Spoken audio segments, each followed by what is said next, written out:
hell of an intro. Thank you, Tim. All right, thank you all for coming out. I got to tell you, it is so great to be standing here because, well, at my age, it's great to be standing. Man, I've been around. I've seen it all. I've pretty much done it all, and I don't remember most of it. So. But you know, Tim's minister, he's talking about prayer, and I got to tell you something. We're experiencing a miracle right now, thanks to prayer. After decades of trying, my wife and I are expecting our first child to move out of the house. And this was really cute. My 3-year-old granddaughter FaceTimed me the other day. She was so excited. She was like, Papa, I made it through the night without wetting the bed. And I was thinking, wow, what a coincidence. And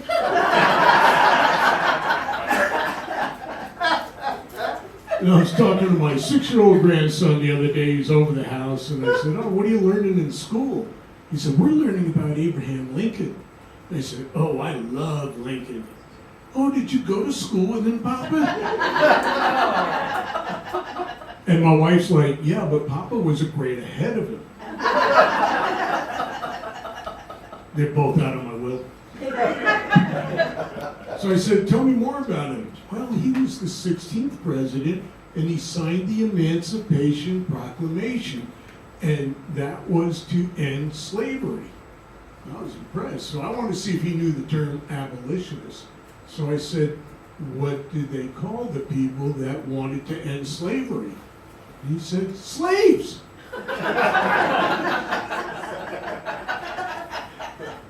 So I don't, I travel a lot. I don't follow the news or anything, but when I get stopped at home, I start catching up on the news.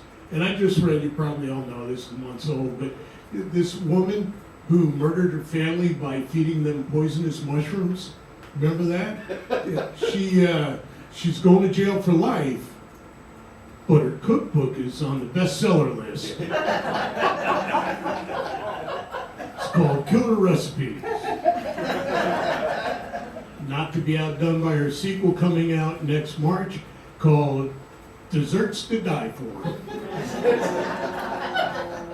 So like Tim said, my name is Joel Brill. Joel, not a difficult name until I go to Starbucks. And then it's like, I'll have a cappuccino. Your name, please? Joel. George? No. Joel. Joe? No. Joel.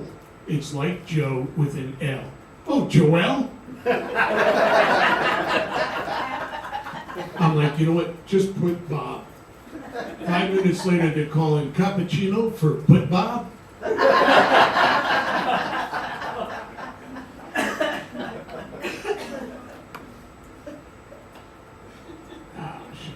should have forgot. Yesterday was National Alzheimer's Awareness Day. Forgot all about it. So I'm dealing with a lot of health issues, and one of the first things my doctor did was put me on this like really bizarre, really strict diet. And it's hard to find any one particular grocery store that can take care of all my food needs. So I started shopping around the different grocery stores in our area. And the first one I went to is Aldi's. I don't know if you've ever been to Aldi's, but it's like the Spirit Airlines of grocery stores.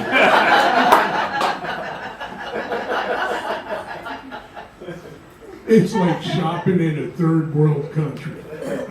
Except Aldi's has more flies. And then I went to Whole Foods, right? Now, I can't afford it, but I want to see how the other half lives. So I go there, and I gotta tell you, I went to their bakery department. It's amazing. The stuff is beautiful. I saw a cake, almost brought a tear to my eye. And I was gonna buy it, and then I decided instead to pay my rent. But I did get one of their cookies, $12. But I'll tell you, their cookies are amazing. They have no preservatives, no GMOs, and no taste. Then I went over to their produce section, and it turns out that I've been calling certain foods by the wrong name. Like what I call sweet potatoes, they're actually called yams. What I call turnips, actually called rutabagas. And my morning tea, it's actually called vodka.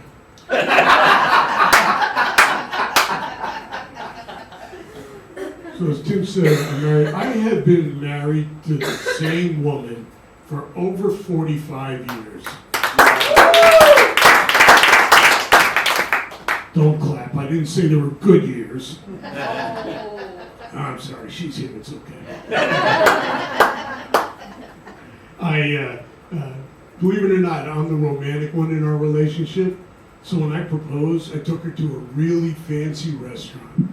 And I got down on one knee, and I looked her in the eye, and I said, I love you. I want to spend the rest of my life with you. Will you marry me? And without missing a beat, she goes, are you drunk?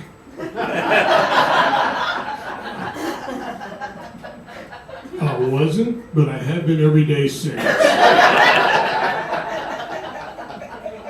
Now, she knew better than to ask that because I don't drink. She knew that. I don't drink. I don't care if other people drink, but I don't. I developed an aversion to alcohol at a very young age. I spent it's like 8 or 9 months and I was just totally consumed in vodka. And then, thank God, my mother gave birth to me.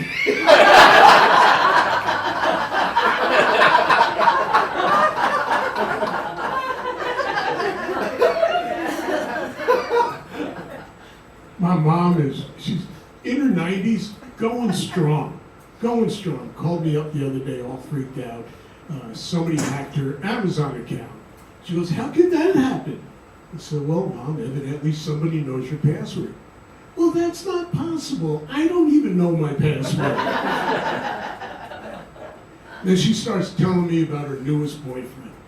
Every time I talk to my mother, she's got a new man in her life. I'm like, Mom, where do you meet all these guys? Oh, there's a website for people my age. It's called carbondating.com. And for those of you who didn't get that joke, let me just tell you this. My son gets that joke, and he's an idiot. Sorry, son, but it's true. You know when you have a loving, supportive sibling who's always there for you? Yeah, me neither. Now, I have a sister, she's older, and my sister, well, she couldn't have kids. She has this affliction that prevented her from having intercourse. The medical term for it is, she's a bitch. Just mean, nasty bully. In high school, people go, she can't be that bad. Oh, in high school, she was voted most likely to have a house fall on her. Growing up, her role model was Cruella de Vil. Now, I'm serious, because when I was like 3, I had this little stuffed Dalmatian. His name was Spot. I love Spot. And she took a pair of scissors to Spot and made fur coats for her Barbie dolls. She never did anything nice to me or for me, never gave me anything until the night of my senior prom. And she goes, I'm going to make this a night you'll never forget. And she tossed me the keys to her cherry red Mustang convertible. I was like, wow. And I drove off, and I got about 5 minutes from the house, and she called the police and reported it stolen. Cops, 4 cop cars, lights flashing, all jump out with guns pointed at me. Gotta be honest with you, I'll share this with you. I pooped in my pants. I did. Now the good news is, she could never get rid of that smell.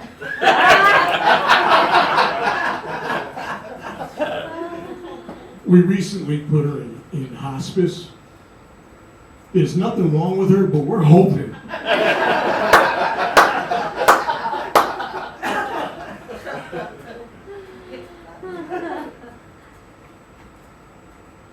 Did I tell you today's National Alzheimer's Awareness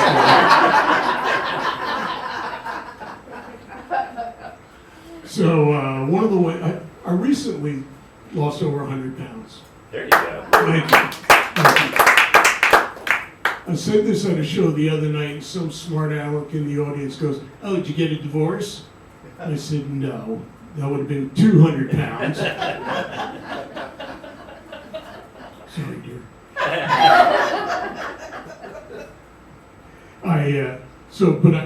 I joined the gym, and I have to tell you that was really unpleasant.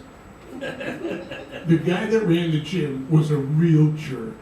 I was on the exercise bike one day for an hour and a half. An hour and a half, and the gym manager comes over and with a real snarky attitude goes, "Sir, if you're not gonna pedal."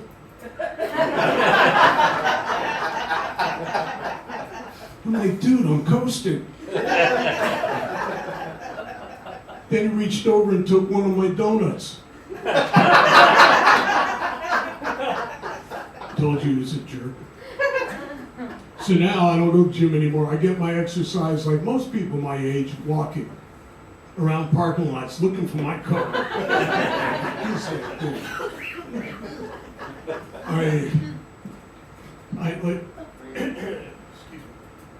I have a dog. Any dog lovers? I love dogs. Any dog lovers here?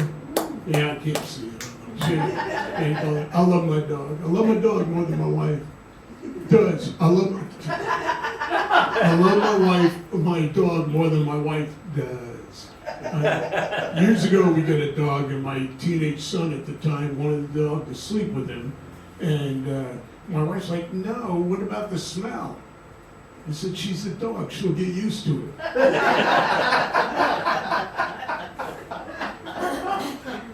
And I love cats. Any cat lovers? Yeah, great. After the show, let's get together and we'll compare recipes.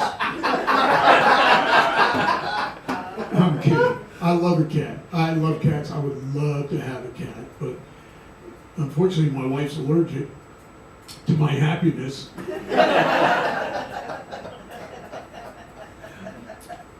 You know the saying, those that fail to learn from history are doomed to repeat it? Yeah, I failed history in sophomore and junior year because I never learned and I kept repeating it.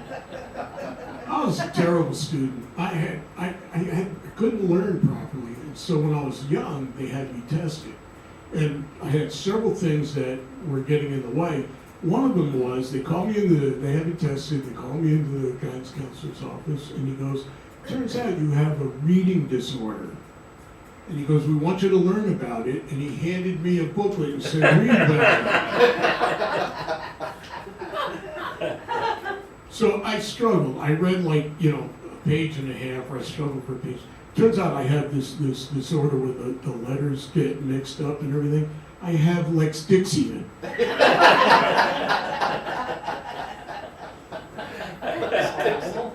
I took 4 years of French, very useful language. 4 years of French, 2 years of French 1, 2 years of French 2. It's true.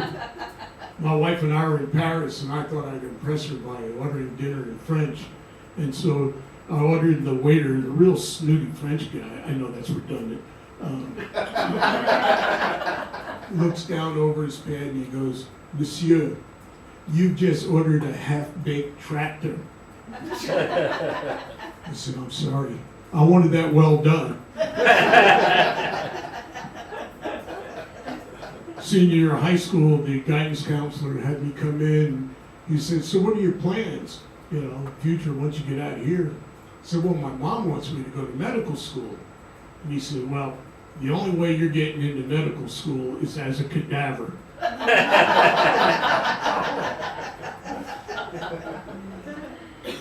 So I said, "So, what about getting into a good college?" And he goes, "That's funny. You should be a comedian." And the rest is history, which I failed twice in high school. Unbelievable. Getting old, getting old. I noticed some young people here. Younger people ever notice when you're talking to people my age, we seem a little confused? Yeah, it's because you've changed the meaning of words we've used our whole lives. Like to me, a hacker, that's somebody with bronchitis. If something goes viral, you need to see a doctor. And friends with benefits, it's just a friend with Social Security and Medicare. And in my day, blowing a tranny meant you had big car problems.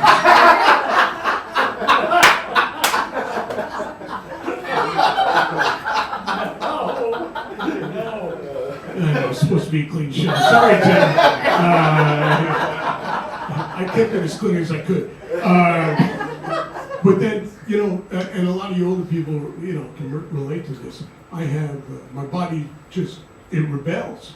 I got aches and pains and stiffness. I'm stiffer than a penis on prom night. It's like, you're getting stiffer, it'll be rigor mortis. So I have a pacemaker now. When I fly, I can't go through the X-ray screening machines at the airport. I have to get patted down by TSA, and by patted down, I mean groped. This last trip coming here to Dallas, this guy violated me. I got in his face and I said, dude, can you show my wife how you do that? And you can move your hand now. So, 45 years of marriage. I love my wife, but between us, sometimes I take comfort in the solace of a prostitute. Because she can do things my wife won't. She will come over to the house. It's beautiful. She'll look me in the eyes and she'll whisper 2 words every man wants to hear. You're right.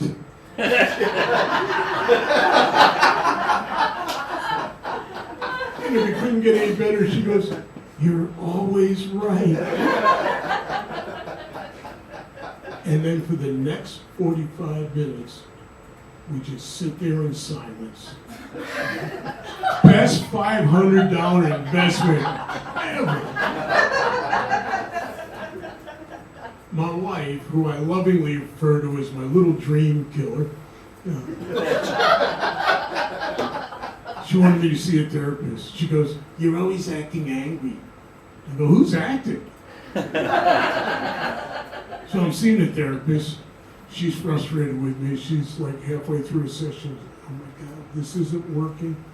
Let's try something different. Let's play a fantasy game. If you could do it over, would you marry your wife again? I said, no. She said, what if that meant you wouldn't have the same kid you have today? And I was like, oh, this game just keeps getting better and better. My friend Murray has Parkinson's disease. And before you get all puckering your sphincters and I'm going to make fun of a disease, I'm just going to make fun of Murray. Because, and you have to know, he loves that I tell this because it's true. First of all, he's doing fairly well other than he's got the hand tremors. And he's my best friend. We're very close. And sometimes I don't like being that close to Murray. Like when he's opening a beer. We're standing at a urinal with a beer.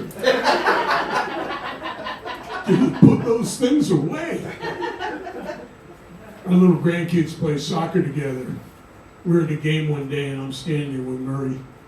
And I'm looking around, I'm like, dude, your head's really freaking little kids out. Can you do something about it? Murray put his hands in his pocket. Murray's court date is next Tuesday.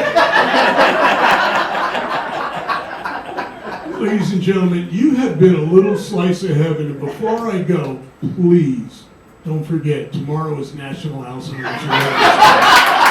I'm Philip Hill. Thank you all.